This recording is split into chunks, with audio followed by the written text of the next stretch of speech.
It has been almost 1 week since the devastating Myanmar earthquake, which was felt in Bangkok and other areas of Thailand. And in this video, I wanted to predict, based on some of my past experience, what I think might happen here in Thailand next. Coming from the UK, we never experienced any sort of earthquakes or natural disasters growing up at all. In fact, the biggest national incidents I can remember from my childhood were the petrol crisis. Long lines of cars queuing up to get what little scraps of petrol they had left. Mad cow disease. And I tell you, nobody should ever have to question the integrity or the safety of what they are eating when they visit a McDonald's restaurant. I think behind me here, you've got a perfect example of Thailand's development, because this here is a very quiet area, but right on this side, you've got developed land. Look, they've built a hotel, restaurants, and 2 big condos. Back here, there's nothing.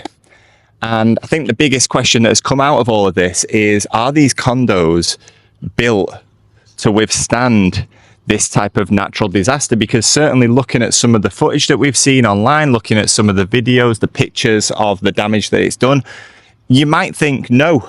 But then again, the one building that did fall down was still under construction. So had the foundations properly been implemented there, no finished operational projects fell down, although we did see a lot of external damage, a lot of cracks, etc. So the question is, are they built to withstand this type of natural disaster if it becomes a regular occurrence? I think the bigger question is, if there is an investigation into that, and work is required, reinforcements, reinvestment is required, who does that cost fall on? Does it fall on the original project developers, or does it fall on the current owners who are living in those projects or making money off those projects right now? The building has been there established for 10, 15, 20 years, and now this becomes an issue. Who pays for that? Who pays for those infrastructure reinforcements? And when you hear about people, particularly foreigners, talking about how they are moving out of their condo, they're getting out of there because they don't trust it, they don't trust how safe it is. Of course, if I was in Bangkok right now, if I was still living in my old building, especially, which I know was damaged in the quake, I would do what's best for me and my family as well. But the simple fact is, not everybody's in a situation where they have that option. I would say most people don't have the option to simply change their accommodation, to go and stay elsewhere, to leave their city-centric life, their job, their family, their livelihood behind.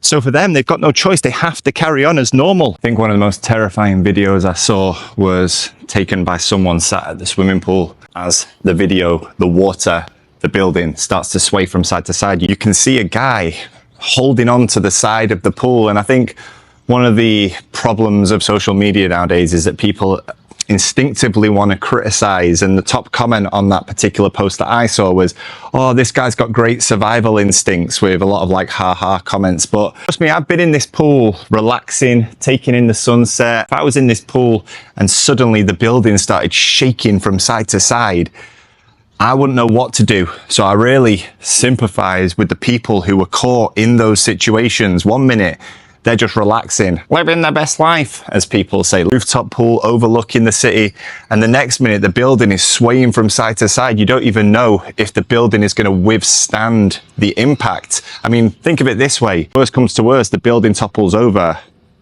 That is what it is. But if you're seeing the water sway from side to side, thrashing out, for me personally, I'd just be latching on to dear life. I wouldn't necessarily be thinking, I want to swim to the other side and get out of this pool, because what if I get swept up by a wave? So I actually think the people who latched onto the sides of those pools maybe made the right decision. Obviously, for Thai people and the people whose lives are literally tied here to Thailand, to the affected areas, then, you know, they've got no choice. They've got to get on with it. They've got to hope for the best. But what about for tourists or for short-term people, those people who just want to have that buzz of living in Thailand for, 2-3 months? Is it going to have any long-term effects? Initially, I imagine it will do. I know certainly if I had a trip booked to arrive this week, I would be second guessing myself right now, just on the off chance. But I think that will pass. A great example of that perspective is in Seoul, Korea.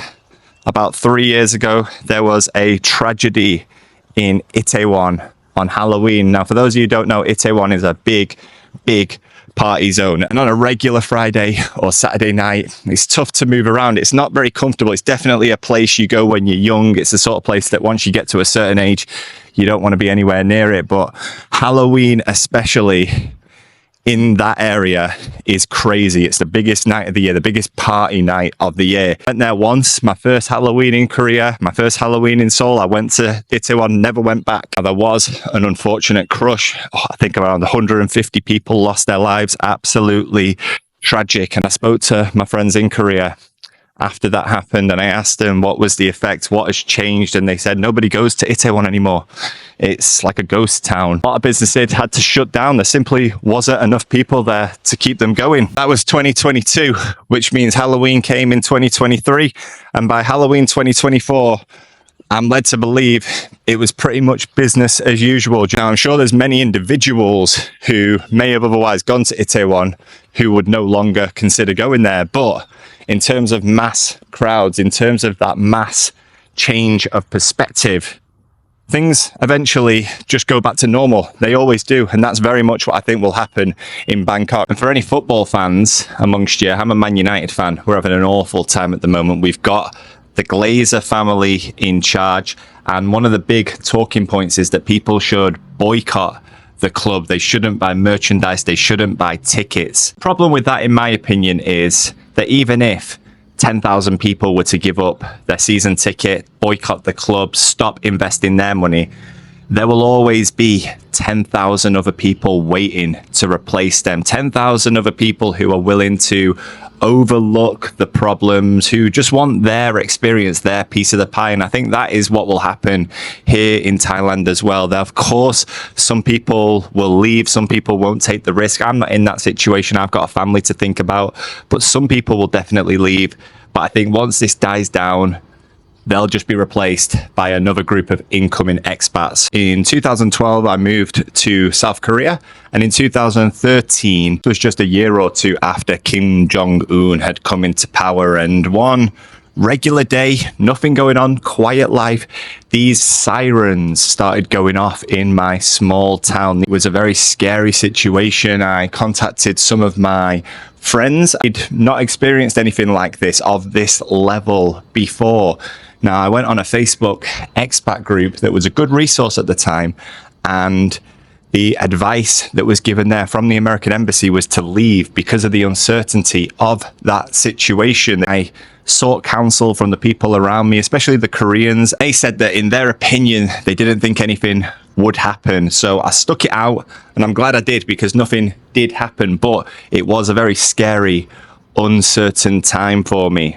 And I think that's the same situation people are going to be experiencing here in Thailand now. If you've got that opportunity to leave, should you leave? Should you give up everything that you've got in place, the life that you've built because of this, or should you trust that everything is going to be okay? Ultimately, what do I think is going to happen? Do I think anything is going to change?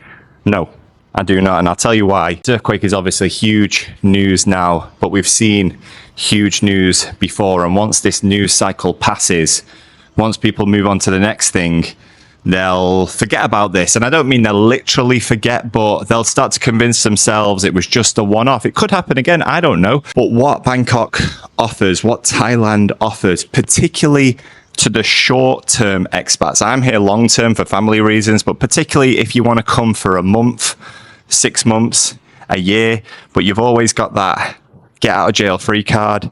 It's too good to resist for some people. And that's why I think, yes, there might be a small exodus. Once this passes, people will get back to normal. Life will go on. People will put this incident in the past, and there'll always be new people getting off the plane to live this Thailand dream. That's just my 2 cents on the matter. What do I know? See you in the next one. Thanks for watching. Bye-bye.